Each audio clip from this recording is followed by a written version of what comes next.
Welcome to the LDN radio show, brought to you by the LDN Research Trust. I'm your host, Linda Elsiegood. I have an exciting lineup of guest speakers who are LDN experts in their field. We will be discussing low-dose naltrexone and its many uses in autoimmune diseases, cancers, etc. Thank you for joining us.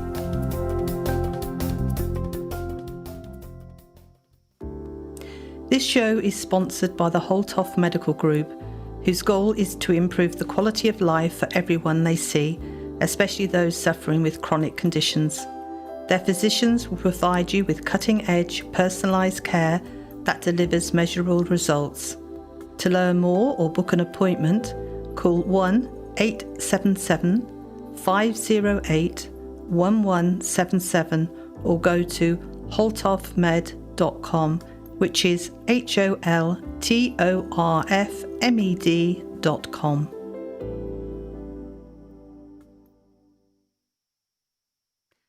Today our guest is Dr. Kent Holtorf, who's the Medical Director of the Holtorf Medical Group. He's also the founder and director of the non-profit National Academy of Hyperthyroidism and medical advisor to the LDN Research Trust. Dr. Holtorf handpicks the finest doctors to train and represent the Holtorf Medical Group. Each doctor brings expertise to complement therapies developed by Dr. Holtorf. The doctors are medically trained, MDs, DOs, NDs and NPs, and then personally trained by Dr. Holtorf. It's a pleasure to have you back with us, Kent. We're really looking forward to learning about Lyme disease today. Hi, Linda. It's always a pleasure, and thank you for having me back. It's always fun. Thank you. And first of all, can you explain to us what Lyme disease is and how people can catch it? Yeah, so basically, Lyme disease is the infection from Borrelia burgdorferi, a spirochete, a corkscrew-shaped bacteria. But it's very interesting, and it works very different than many other infections. Now, the standard thought is it's basically you need to be infected from an infected tick. It is exploding in areas with no ticks. And so the newest studies are now showing that it can also be transmitted in utero, mosquitoes, fleas, bed bugs, mites, and then also the newest literature is showing that it is likely sexually transmitted as well. So, which explains why it's spreading to areas where there are not significant ticks. But ticks are also spreading like crazy, and they're being transmitted transcontinentally from birds, and then they basically have reservoirs in mice, deer, and so they're just becoming a huge problem. And the biggest problem is that the tests that people do to see if they have it or not are missing 20 to 80% of people with Lyme. So you can see why it has basically all the things that make up an epidemic, and basically this were in controversies in how how many the incidents are and how many people are infected. In fact, when we get a positive Lyme test, the California Health Department sends us a form. They ask us two questions. They say, was there a witnessed bullseye rash by a doctor? And the second question is, have they had their symptoms more than 6 months? If there was not a witnessed bullseye rash and the symptoms are more than 6 months, they say, oh, it's not Lyme. So you can see how it's just exploding. Doctors will say there's no Lyme in California. Well, because they say there's no such thing as chronic Lyme, which is crazy. That is the biggest epidemic. It seems like everyone that you talk to, they either know someone, they're sick, their family member's sick. So it's just a huge problem that is being way underplayed. So, okay, it's being underplayed, but what is happening out there to help these people? Is there a plan on And trying to stamp out Lyme disease, or at least treat it? well, it's interesting. Yeah, the you look at the Infectious Disease Society of America is they've dug their heels in and basically said there's no such thing as chronic Lyme, and hundreds and hundreds of studies show that's not true, and that's the problem in medicine. Things become, I love medical debates. But there's rarely does that happen anymore. It's kind of like politics. It's like there's two sides, and the one side will not, give in on anything. Doesn't matter. It's like you can show them, 50 studies, and nope, we don't like that study. And it's interesting. And I have a series called 17 Years Ahead in the Annals of Internal Medicine. Looked at what doctors know and what they're practicing. And they found that they're practicing on average 10 to 20 years behind what's available in the medical literature. Say, wow, okay, well, how could that be? One problem is they don't read medical journals. They don't. They don't have the time. It doesn't help them. They can't use these medical journals to help their patients. It's so dictated by what the insurance company says. It basically, the more you know, it's wasted. And, it's basically with the insurance model that we have now, it's doctors required to see more and more patients. So the doctors that care the least make the most. The doctors that know the least make the most. They can just run the patient through, not care. And it also goes to the kind of the psyche of the doctors. So if you have this Lyme patient or potential Lyme patient with all these crazy symptoms and say, look at them and say, well, they do a CBC and a chem panel, a lipid panel, and say, well, there's nothing there, you're fine. I don't believe that illness. By saying they don't believe it, it gets them off the hook. Well, if they now believed it and they don't do anything about it, they now feel bad about themselves. Hey, I'm a bad doctor. But it really is a defense mechanism saying, hey, it's not me. I don't believe in this illness. It's the patient. But what they found was the biggest determinant of why doctors don't keep up with the medical literature. It is if you give a doctor, here's 50 studies showing that what you're doing is an optimal or correct, they will say, no, my patients are fine. I don't believe those studies. I don't want to believe those studies. So that's why what they found that it takes on average 17 years for a proven new concept treatment, basically something like, hey, Lyme disease, chronic Lyme disease, will take on average 17 years to be accepted into mainstream medicine, unless it's a new drug. Now, if it's a new drug, there's a sales force, and that's how most doctors learn is they get the couple abstracts from the drug reps and say, okay, I can use this new drug. Your study that you funded shows it's better than the one I've been using.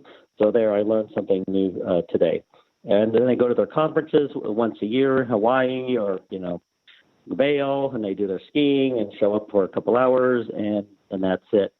And all the societies are, funded by drug companies. So you wonder, they get everything free.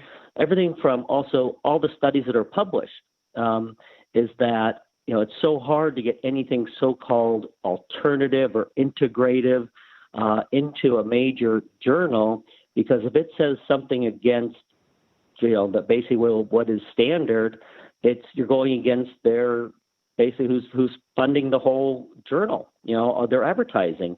And you look at the journals now, it's just the covers they're covered with advertising. And every third page is, a 5-page spread on a drug. So it's just a broken machine, and it's just so many incentives for bad medicine, really, and just for biasness, and really we've kind of lost sight of that. I think what doctors go to medical school for. Hmm. So, what hope is there out there for people who have chronic Lyme disease? Who is the what? I'm sorry. I said, what help is there out there for those people that have chronic Lyme disease now that can't wait 17 years for a treatment to be recognised? Yeah.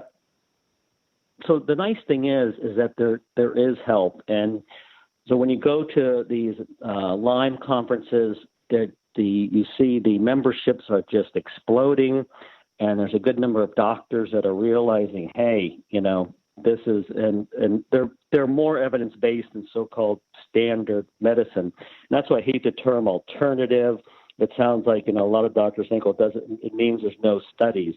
But it's actually, more evidence-based than, what basically the standard guidelines are. And they also looked at, how good is the evidence of guidelines. Let's say you take anything, the Endocrine Society. They looked at their strongest recommendations were only supported with strong evidence 19% of the time. So it's interesting how it's just a big vicious cycle. But yeah, the key is to find a Lyme literate doctor. There are a number of Lyme societies out there. ILADS, ILADS is a International Lyme and Associated Diseases. There's like whatever state you're in. There's the California Lyme Disease Association, and there's just getting a lot of these organizations popping up because people's lives are just devastated. And, it's kind of fortunate. I don't know that that's the right word, but say that celebrities are getting sick, and that's the way our world works, right? So that's where it gets attention. So, people are realizing that this is a true thing. Now, the thing is with Lyme is that when most people don't remember getting a tick bite, they say a bullseye rash that, basically occurs in less than 20% of people. They'll have like a little cold or flu symptoms or maybe nothing, especially if it's sexually transmitted. It stays dormant for years. And then all of a sudden, if they have a stressful event, and stress seems to be a major thing that suppresses the immune system and allows the Lyme to now take off. So you start getting symptoms can be fatigue, depression, bipolar, even psychosis, certainly chronic fatigue syndrome, fibromyalgia, autoimmune disease, migraines. It's just, you name it. And there's so many things. So they usually will get misdiagnosed for 10 to 20 years or never get diagnosed. And then only if they get a significant downturn where they have like, oh my gosh, something's going on, where they have multiple symptoms. And we find, the weirder the symptoms, the more likely it is Lyme. And when I say Lyme, I'm kind of throwing in a number of infections, because if you look at, let's say, a tick bite, it's like a dirty needle. And you just get so many different things. We're finding sometimes babesia, which is like, it's a parasite. It's like malaria. And we're actually doing a pilot study, and we're finding a lot of people, it's causing obesity. You'll see also hypertension and diabetes. And there's some good evidence that a lot of obesity is infectious. And we're, especially if you have metabolic syndrome with hypertension,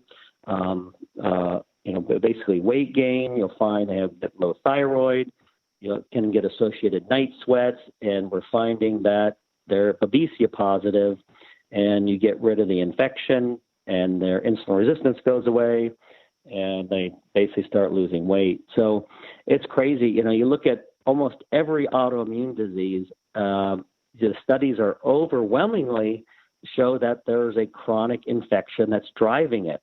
So the big thing is this Th1, Th2, that normally they're balanced. So Th1 gets stuff inside the cell, Th2 gets stuff outside the cell. Usually they're balanced. Now, so many illnesses will actually drive up the Th2, which is inflammation, but it's a teeter-totter, and Th1 goes down.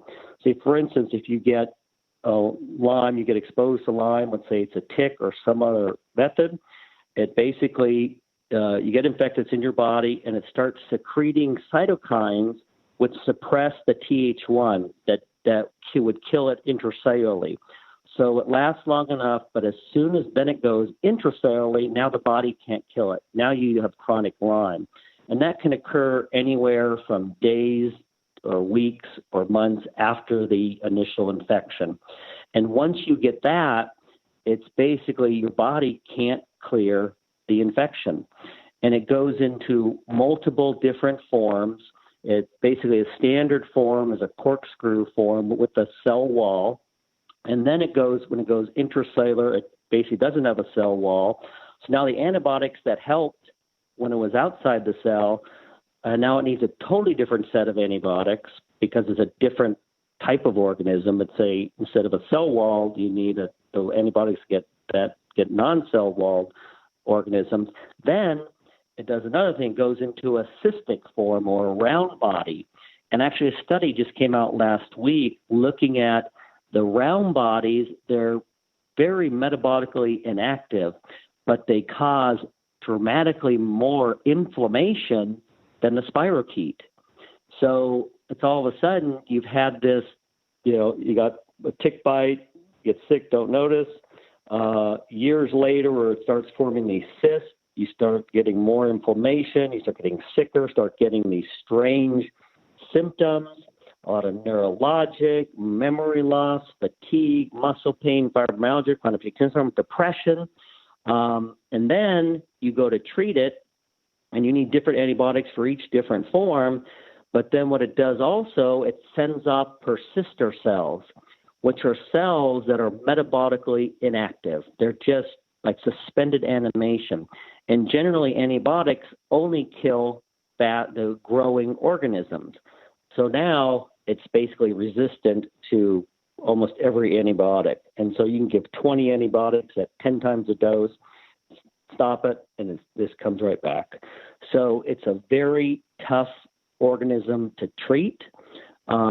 It's very tough to diagnose because what it does, it evades the immune system by, again, changing different forms.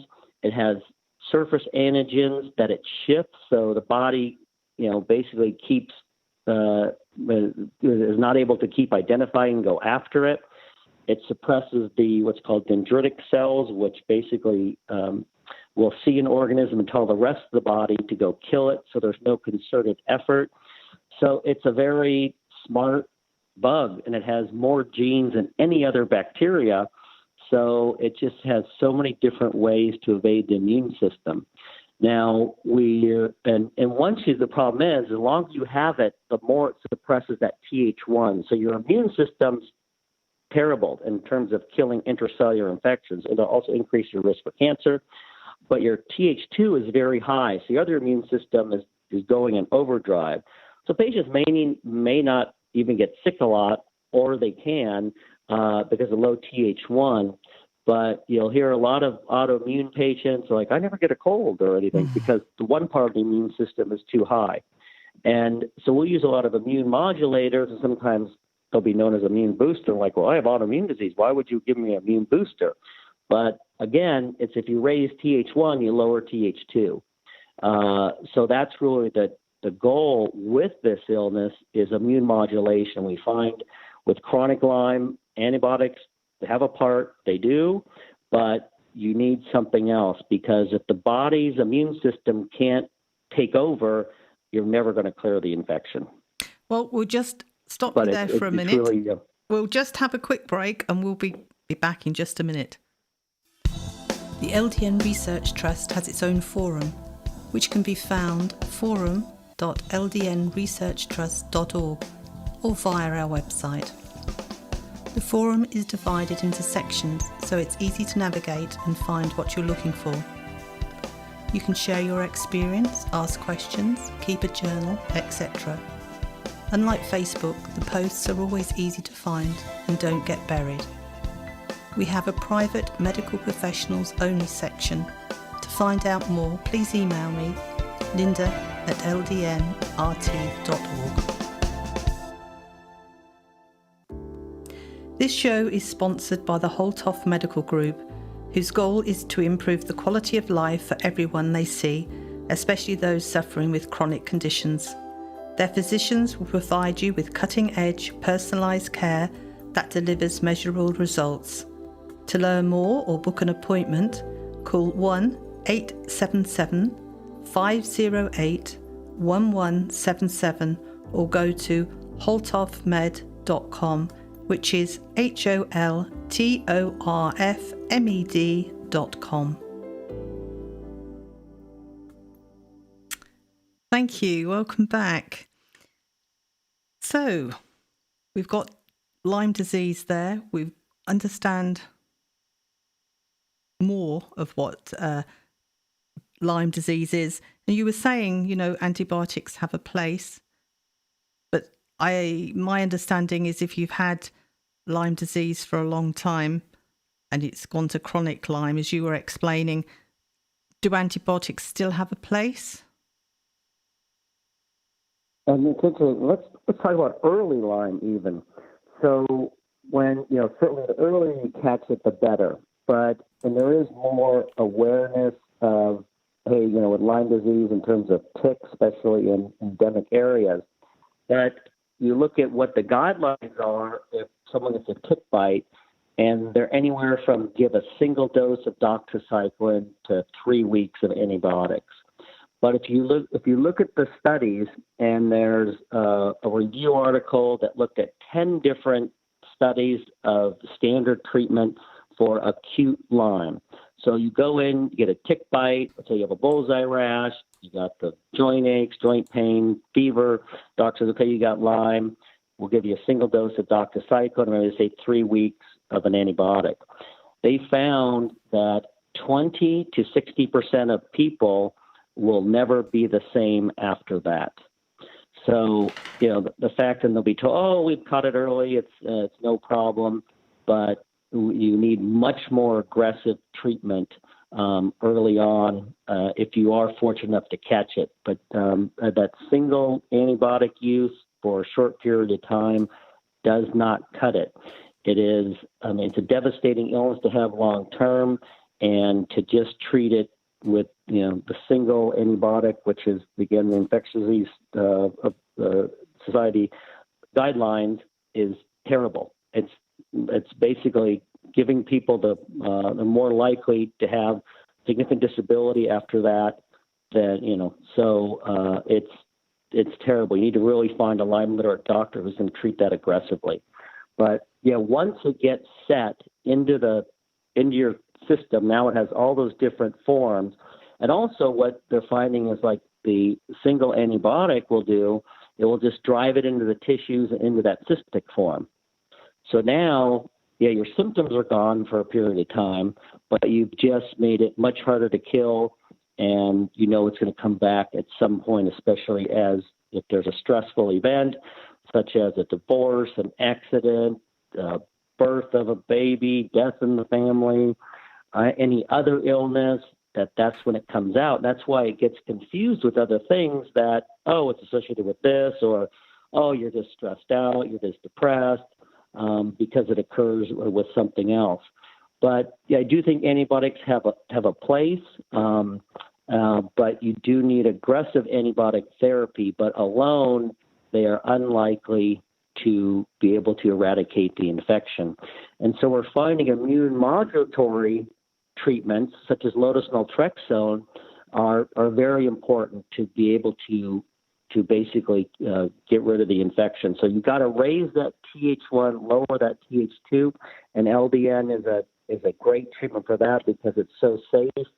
And now we're also finding we're doing it before we even test, because with the low immunity, what happens with the low Th1, you actually don't produce antibodies, the IgG antibodies, very well. The body can't shift from the IgM antibodies typically go up first, and then after a few weeks or so, your body starts secreting IgG antibodies. Now, the IgG antibodies are much more effective. They actually when they attach to the organism, they stimulate a thing called complement, which basically causes the infection to explode. Now, the IgM just kind of sticks to it and hangs on, kind of think of like a dog on biting your pant leg and just kind of towing along, and it doesn't kill it. So if you look at Lyme patients, they'll often test positive more likely for IgM, even though they've had it for a long time. And doctors say, oh, that shows that it's a false positive. Absolutely not. It shows that you have basically this immune dysfunction, and your body's incapable of converting IgM to IgG, or I'm saying capable, but less likely of some IgG, but a lot of IgM. Now, if you give sometimes even antibiotics to kind of knock it down, your body will be able to switch over. Or if you give LDN or other immune modulating therapies, peptides, even ozone, transfer factors, natural things, probiotics can even help. Glutathione, actually with glutathione, we'll do glutathione IVs. How they'll actually induce in experimental modes, how to induce an animal or whatever it may be, or even a human, into that Th2 dominant low Th1 as they deplete the body of glutathione. So there are a lot of methods to modulate the immune system, which is key. And there are ones that people, oh, this is great for Lyme. They don't know why, but that's actually why they work. But we really like LDN, certainly as the go-to drug and try because of the safety, the cost, and other treatments do work as well, but they tend to get more potential side effects, cost issues, but really modulating the immune system is the key to beating this illness. And the question we're always being asked is, what can the person with Lyme disease do to help themselves? Is there anything that they can do to help improve their condition? So are you asking about people who know they have Lyme, or? Yes, people that have been diagnosed. Mm-hmm. Gotcha. So, the vast majority have not. And so the key is to go to a Lyme literate physician. You can look at, again, the organizations and look at the list of members. You can look online and search Lyme disease doctor, and you'll probably come up with some. And so the number one thing is to get diagnosed. And I would not do a Lyme test unless you do, again, antibiotics beforehand, low-dose naltrexone, something, because your immune system's so low, and the typical tests are looking at your body's response to the Lyme. And it basically hides. So you want to do some things to make it so the body can see it. So the antibiotics initially will kill some of it, so now it can't hide and the body can see it, or immune modulating treatments such as low-dose naltrexone. And then, so other people that have it, usually they've been to numerous doctors and specialists with, countless different diagnoses, whether it's depression, migraines, chronic fatigue syndrome, fibromyalgia. And that's the problem. So you look at chronic fatigue syndrome as a diagnosis based on symptoms. So, but and the problem with that diagnosis is, now people say, oh, it's a ridiculous diagnosis, it's fake. I agree with that sense, but we can pick out a chronic fatigue syndrome, fibromyalgia, Lyme patient on blood work, and basically with pretty good accuracy say whether or not they have it without even checking for Lyme or anything else, and how severe are the symptoms. So people saying that, oh, it's a made-up illness, how can we pick it out on the blood test? But you need to find a Lyme literate doctor that does basically multi-system treatment, because that is the big problem with this illness. It affects every system, and it becomes a vicious cycle where, basically you have immune dysfunction, and you get pituitary dysfunction, which causes low hormones, and you get mitochondrial dysfunction, which are the energy for the cells. So all the basically cells that need the most energy are dysfunctional, which includes all the nerves, the brain, the pituitary. So you get lower hormones, which then causes more pituitary dysfunction. Then you add, with that Th1, Th2 shift, we find people become very sensitive to things they hadn't been in the past, where they have many side effects. They can't tolerate things. They get allergies to things that they never had. You get a sleep disorder, which again lowers pituitary function, lowers the hormones. You get gastrointestinal dysfunction because of the mitochondrial dysfunction and all the nerve problems. So basically the gut just becomes very sluggish, so they get diagnosed with SIBO. And it just goes around and around and around. So you have to intervene on many different levels and fix those problems to really be able to get back to functioning. And it becomes chicken or the egg, where it's like, well, what caused what? But so you have to fix a number of these different areas so the body can actually start being able to heal. But for instance, if the immune system's low, you're never going to eradicate the infection. You don't get sleep. You're not going to heal. And so you really need a doctor who's good in these multi-systems. And the problem with medicine is becoming more compartmentalized. So it's like, okay, you go to this specialist for your gut. You go to this specialist. You go to the neurologist. You go to the endocrinologist. You go to the immunologist, and it just around and around and around. And they just look at the one little part. But it is all connected. And again, the more symptoms you have in these different areas, the more likely you have Lyme. And so chronic fatigue syndrome, fibromyalgia, we're finding it's Lyme until proven otherwise. And the problem with those diagnoses are chronic fatigue syndrome is based on symptoms. So doctors, you got that. Here's your, we have a diagnosis. So take your antidepressants and your sleep meds and your muscle relaxants, and, I'll see you in 6 months. But it kind of gives them a license to not look any deeper. There's something causing it, but they don't want to take the time to basically figure that out. Then you've got fibromyalgia, which is based on signs. So it's basically pushing on the tender points, and, if you hurt, then you have fibromyalgia. There's nothing special about those tender points. It's kind of another ridiculous diagnosis, and certainly people with, you have fibromyalgia with everything else, but then it gives, again, the doctor the license to not do anything else and say, oh, he's a fibromyalgia person. Here's some, Effexor or Lyrica, which you look at the studies, the difference between how effective they are, it's like just a few percent over placebo. It helps like 27% of people, and placebo helps 20%. Plus, you get weight gain and all these problems. So all these things, meds that are approved for these conditions, are just very unsatisfactory. And then you got Lyme, which is, basic diagnosis of underlying. And we'll find people with Lyme also have co-infections, especially the sickest ones, Babesia, Bartonella. They also will get chronic Epstein-Barr, HHV6. They'll have a ton of things because they're low immunity. Is it the fact that you got all these separate infections? No, it's that your body just can't suppress them. So it's kind of like, when you get the chicken pox, you say, I had the chicken pox, I'm over it. But what happens when your immune system drops? You get shingles. So, and that's the key, is you have to get the immune system working in order to fix this illness.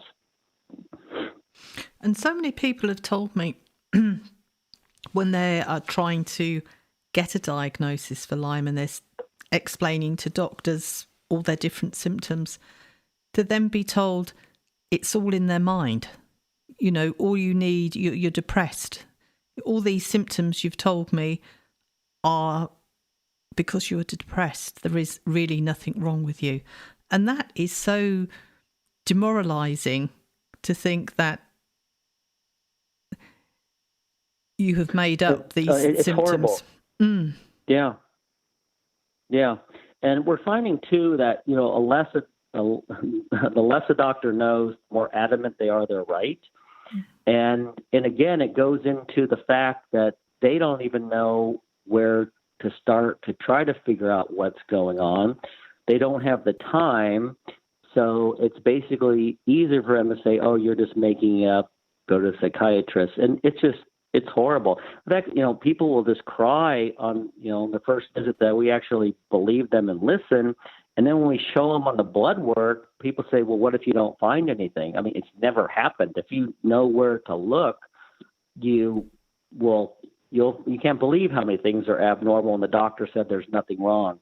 Yeah, when you do a CBC, a chem panel, and a cholesterol level, that's basically what they do, and they go, oh, it looks fine. Yeah, of course it is. And they try to give you a Lipitor or whatever, statin to fix your cholesterol, which then lowers your mitochondrial function more. But so, no, it is horrible. And the way people are treated, or if they have to go to the emergency room, they're just immediately labeled drug seekers. And they are treated just so inhumanely. It's incredible. And I want to mention one thing about, people on narcotics. Can they take low-dose naltrexone? So if you look at the studies, actually, it's probably not good to take low dose, but ultra low dose actually will, we have this big opiate problem now. It will actually reduce your tolerance. So, and tachyphylaxis, which means when let's say you take an opiate and you start getting used to it, and so you go up and up and up on the dose. And that's how these people that, let's say the person gets a back injury, doctor gives them Vicodin or oxycodone, and they start taking it more and more and more. Now they build tolerance, and now they're basically tolerant. They become addicted. But if you take naltrexone at much lower dose, it actually improves the pain relief. So you get more pain relief. It reduces significantly the tolerance, the tachyphylaxis, the addiction. And they're also finding when you go off of it, it reduces the withdrawal. So we put basically anyone on narcotics, we'll put them on naltrexone. Usually, and it's interesting, the studies are looks at 0.002 milligrams. Some other studies show maybe up to 1 milligram, but in general, lower is better. And you also, you need to be careful if you're on something like a fentanyl patch or something very heavy duty that's chronically, that you're not ever off of it, because you'll get down regulation of the receptors, and that little bit of naltrexone can precipitate a withdrawal, which you don't want to do. But you can start naltrexone with people that are on intermittent opiates, or anytime you're newly starting a patient. 0.002 you'll get much better results with pain. You'll be able to get off the opiates much quicker and easier, and you'll much lower risk for tolerance and addiction, and even overdose. It will block, some of the risk of even overdose. So it has a lot of places, and really, you can't believe why that isn't part of all the opiates now.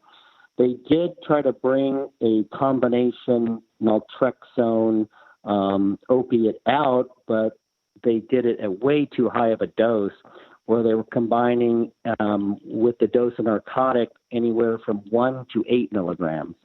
Mm-hmm. So, Linda, how that is, where, more is not better, and they just went too high, so they had a lot of dropout, and they had problems going through phase 3, but they don't get it, So, but it really, I think anyone treating chronic pain should be giving their patients, compounded naltrexone, starting at 0.002, or maybe a little higher dose, and some people maybe a little better, but extremely safe, and I think we've been doing it on all our patients, and they've been actually able to get off narcotics quicker, better pain relief. So we find that it's a good addition. And how long do you have the patients on such an ultra low dose for, or does that vary? Yeah, as long as they need the narcotic. Mm-hmm.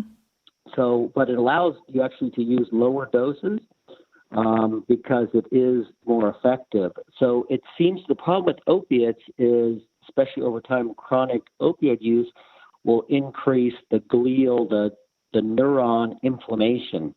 So they can actually get hypergesia, where they're much more sensitive to pain. It's like you'll see, I don't know, when I worked in the emergency room as an intern, I remember where you get the heroin addicts, and oh my gosh, starting IV, they just be screaming. You're like, what the heck? And that's what happened. They are actually so sensitive to pain, even though they're on massive doses of opiates. Mm. So a little bit of naltrexone basically stops that from happening. Wow, that's amazing. Well, we'll just have one more quick break. We'll be back in just a moment. To listen to individual radio shows and interviews, go to www.mixcloud.com/LDNRT. I'll repeat that. It's www.mixcloud.com/LDNRT.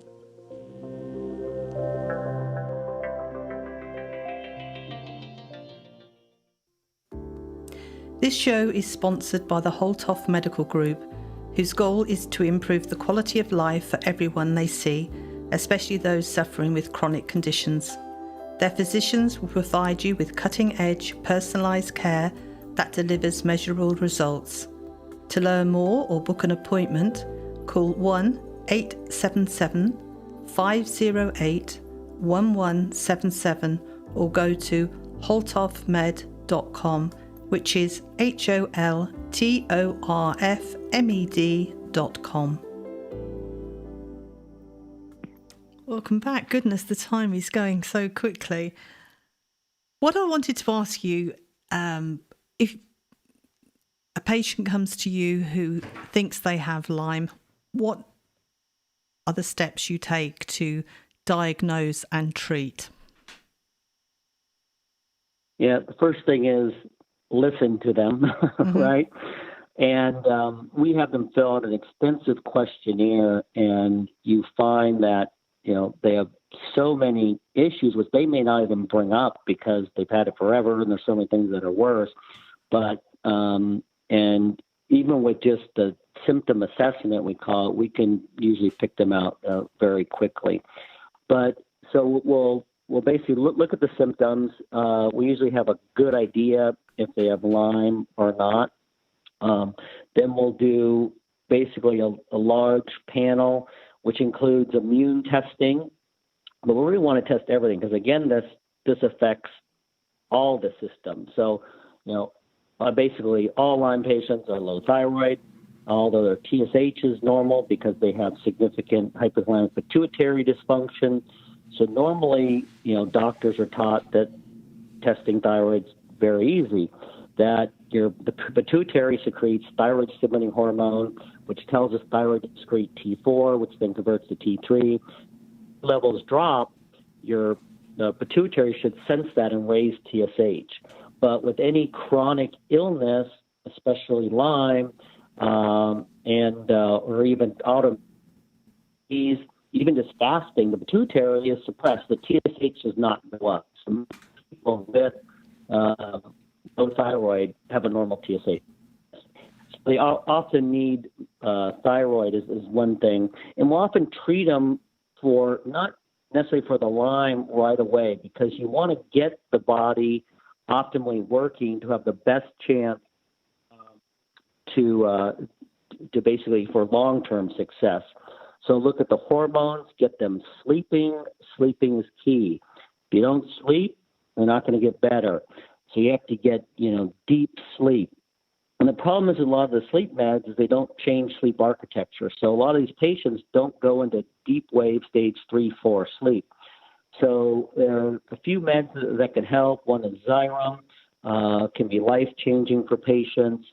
So we work on these different areas. We look at coagulation defects. So what we find is that, especially with Babesia, but Lyme, other infections can do it as well, is the body will try to wall off the infection by laying down fibrin. It's not a blood clot, but it lays down fibrin. So now that's good in the short run where it's kind of keeping the infection at bay, but now the infection can hide in there. And also oxygen now that used to take 2 seconds to diffuse into the cells can now take up to 2 minutes. So you find your cells are starving for oxygen.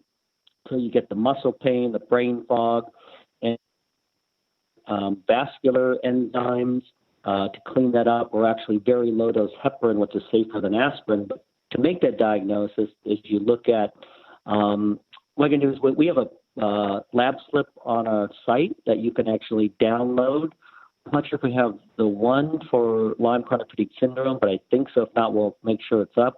And it shows all the tests. And what we like to do is get as much information up front as we can.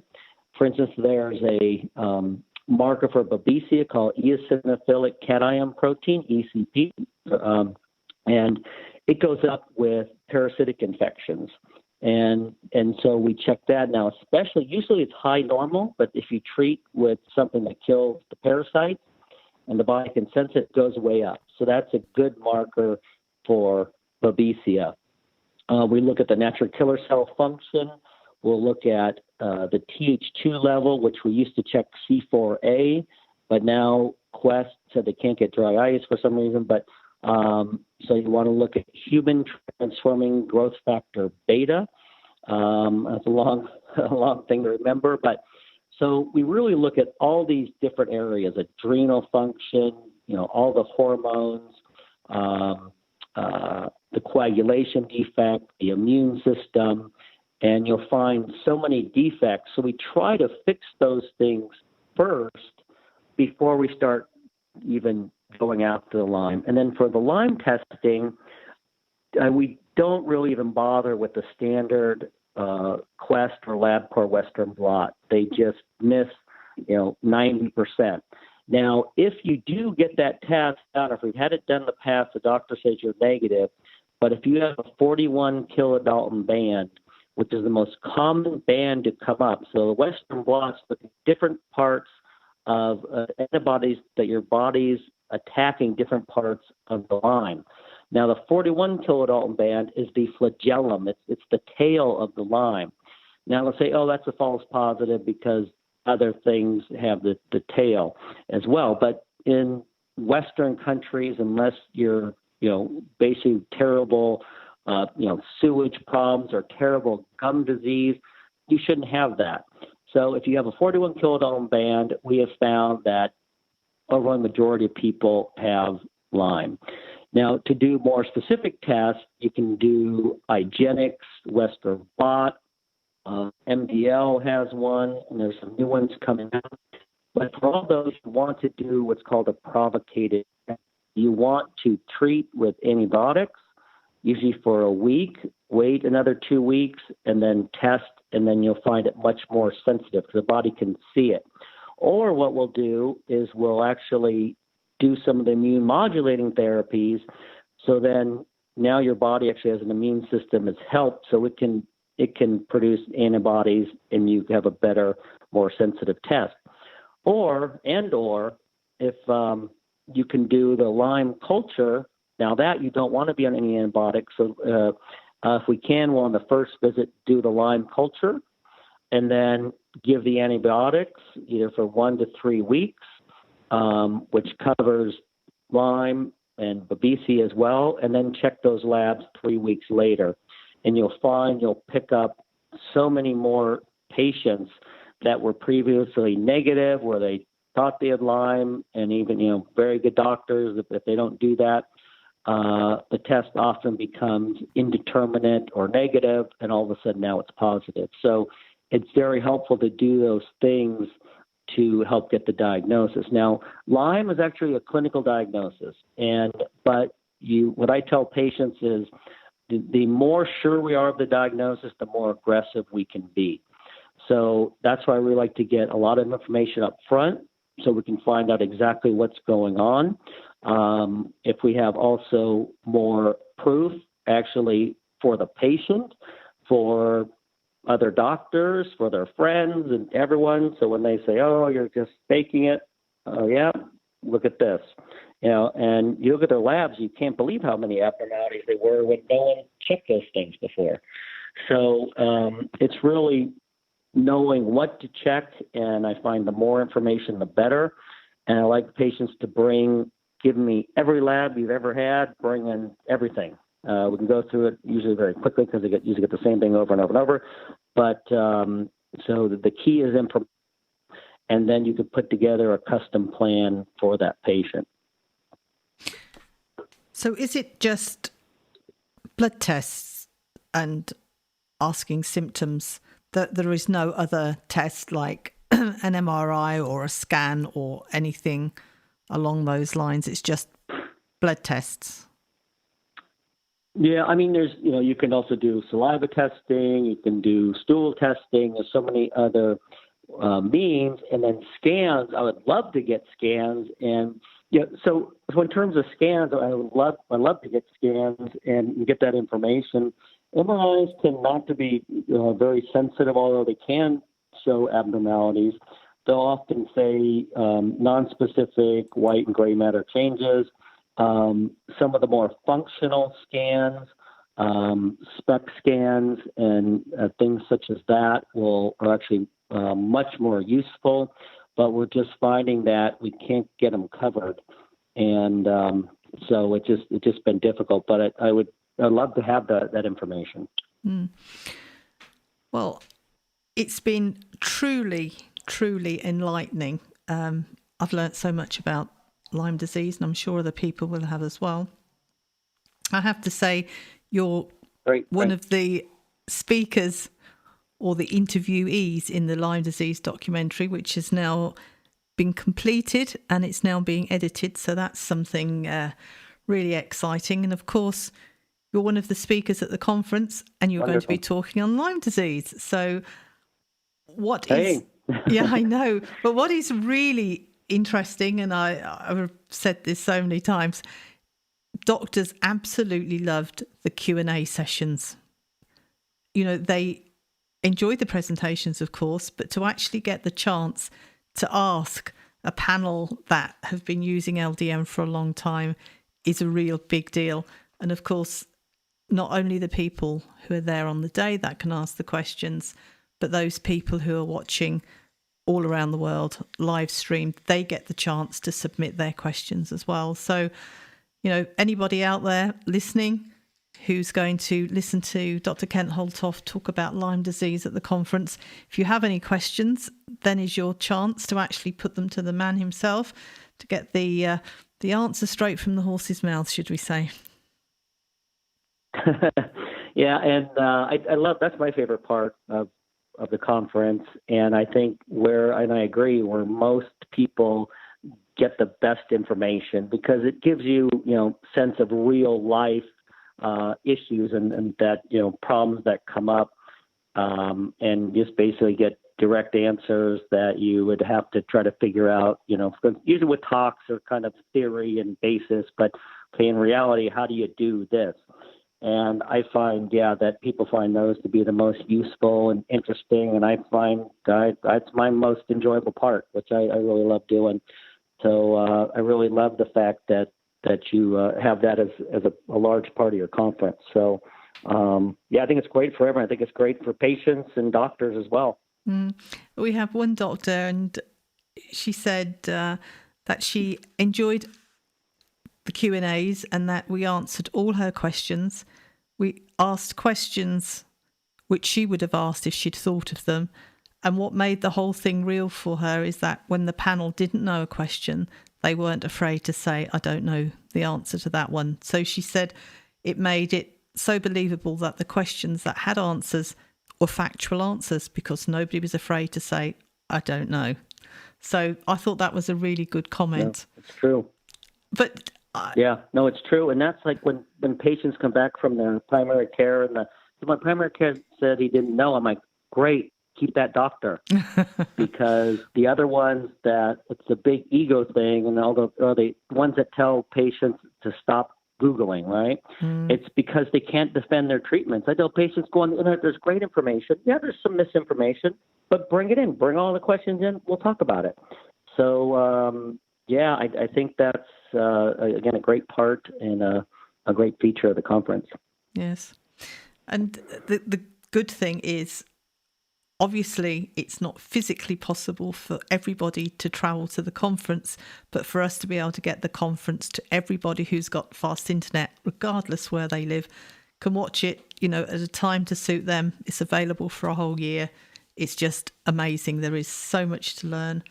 And we're just so grateful for people as in the doctors who are the speakers, who pay their own expenses, all their own travel. Without such generous doctors like yourself who are prepared to pay to be there and give up your own time. It's amazing. So thank you very much for that. Oh, no, it's my pleasure. And you just do such an amazing job for, for not getting a salary and just giving such vital information and passionate about, LDN and how many people it's helping. So my blessings go to you and thank you. Thank you very much.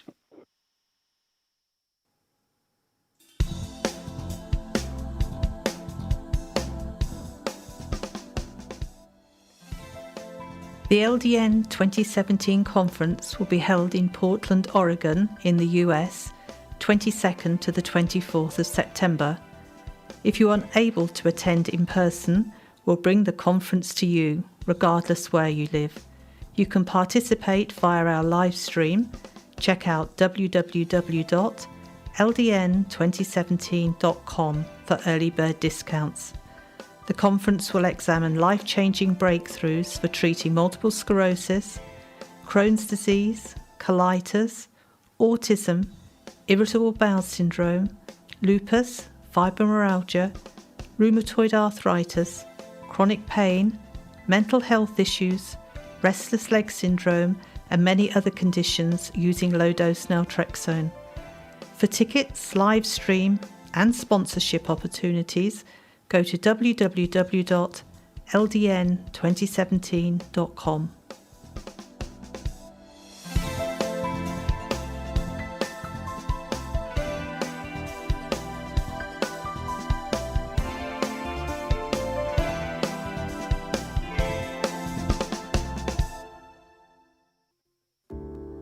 This show is sponsored by the Holtorf Medical Group, whose goal is to improve the quality of life for everyone they see, especially those suffering with chronic conditions. Their physicians will provide you with cutting-edge, personalised care that delivers measurable results. To learn more or book an appointment, call 1-877-508-1177 or go to holtorfmed.com, which is holtorfmed.com.